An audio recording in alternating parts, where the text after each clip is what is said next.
Welcome back everyone. In this tutorial I'll show you how to activate Godrick'S Great Rune on Elden Ring. Godrick is the final boss of Stormveil Castle. The first major legacy dungeon is Limegrave. After defeating him, you receive Godrick'S Great Rune. The path to the towers is inside Stormveil Castle. Start at the main castle road past the main gate. You can either rush through ballista fire or go through the ramparts and rooftops to sneak in behind the enemies. Activate the side grace above the main gatehouse. Guarding the Divine Tower entrance is a bladed lion.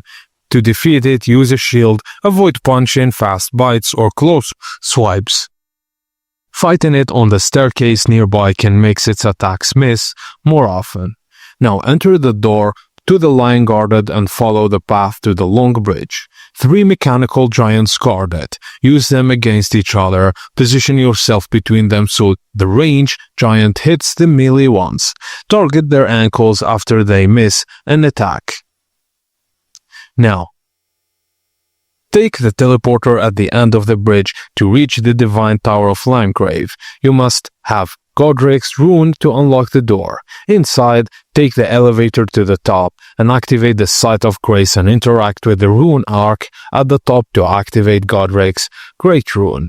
Now equip the rune at any Site of Grace. Use the Rune Arc to activate its bonus effect. The effect lasts until you die, similar to Ember mode in Dark Souls 3. And that's it guys. Thank you for watching and please don't forget to like and subscribe for more.